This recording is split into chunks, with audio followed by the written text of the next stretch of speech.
Number 5. Ratatoskr. This creature is an important creature for the gods in Norse mythology, albeit it being less known and less significant in their epics. The Ratatoskr is a squirrel, an intelligent squirrel with a task. The Ratatoskr is responsible for bringing messages throughout the world tree Yggdrasil for the gods. It goes up and down Yggdrasil, scurrying about between the most top and most bottom of the tree. At the top of Yggdrasil, you would see a nameless eagle with a hawk perched on top of it, called Fenrir, and at the bottom, where the roots lay, you would see Nidhogr, a dragon. These two creatures were the most regular customers that uses his service. Interesting enough, Ratatoskr likes to flame these two creatures to hate on each other, sometimes even giving false information. So some people believe that the Ratatoskr is actually trying to destroy the Yggdrasil slowly by enticing the two big beasts into fighting each other. Number 4. Draugr. The Draugr are zombie-like creatures. They were the dead who came back to life due to a strong will, saying that their bodies would still remain in a decaying state and they can't die again. Their strong will may come from a sense of duty, regret, or vengeance, and that will keep them alive even after death. The Draugr has superhuman strength and speed. They can control the weather in their immediate surroundings, and they can never drown. Quite a scary combination. Not to mention they have their intelligence somewhat intact, at least intelligent enough to protect the thing they are protecting or to pursue their revenge. The only way to get rid of them is by defeating them. Defeat them, then cut them into pieces and burn them so that they have no more body for their strong will to possess. Number 3. Fenrir.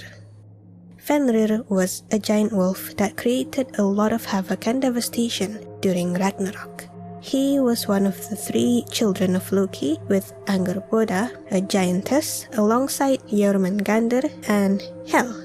When Fenrir was a small pup, Odin received a prophecy that one of Loki's children would cause trouble for the gods. So he threw Jormungandr to the sea and Hel into the underworld. But Fenrir, he decided, would be raised among the Aesir in Asgard. Maybe they wanted to keep a close eye on the pup, or he looked really cute when he was small, that's why it was fine to keep Fenrir still in Asgard. Maybe. But the small pup never stopped growing. He grew and grew, his strength got stronger and stronger. And because of how fast he grew, without any sign of stopping, the gods decided that he needs to be chained. So one day, they made it look like they're playing a game of strength, where chains were meant to be broken. So he played at first, and of course, all the chains were broken by him. That is, until the last one, a chain that looked so light and fragile, was given. This made Fenrir suspicious and refused to be chained. But they kept on pushing him, so Fenrir said, "Fine, they can chain him up, but one of them needs to put their arm in his mouth." The gods were hesitant because that would mean their arm would be bitten off. After some time, it was Tyr, the god of war with a strong sense of law and justice, that stepped up. Sure enough, Fenrir got chained and Tyr lost an arm. The beast was then transported to a desolate place, bound to a boulder with a sword placed in his jaws to hold them open. Pretty much, they fulfilled their own destiny by making Fenrir hate them. It was only until Ragnarok that Fenrir got freed from his chains. So of course, because of built-up resentment, he went on a rampage. Now, don't forget that he was still growing without stopping, so by Ragnarok, when he opens his jaws fully, it could reach the sky.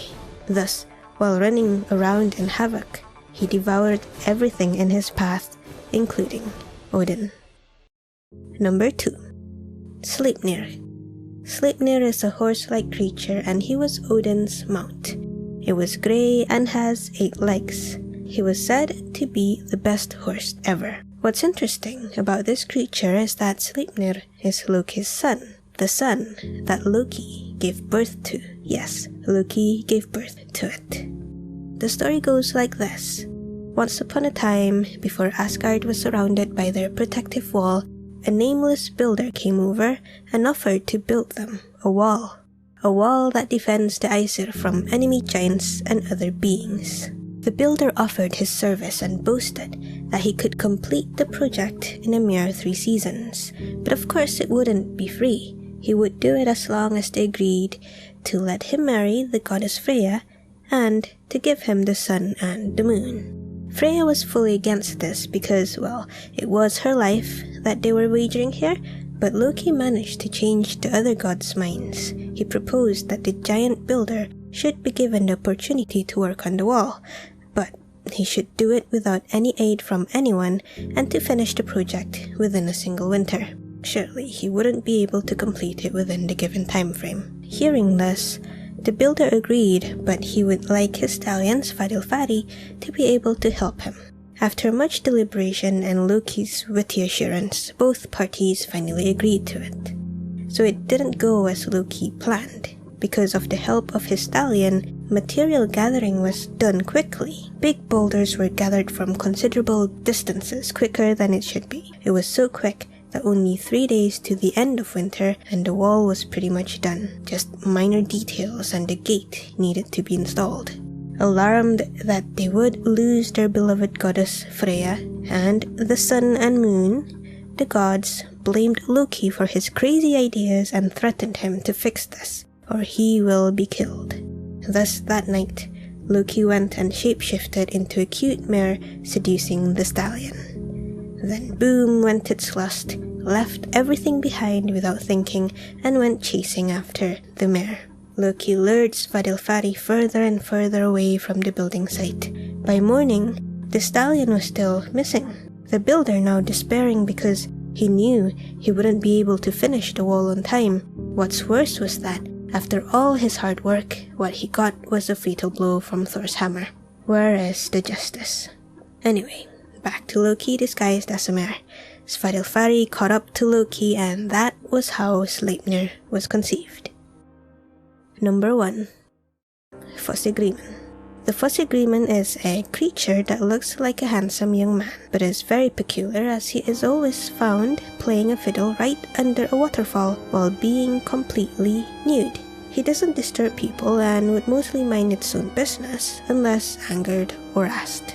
The Fossegrimen has exceptional musical talent that when he plays the fiddle, his music would move people's hearts.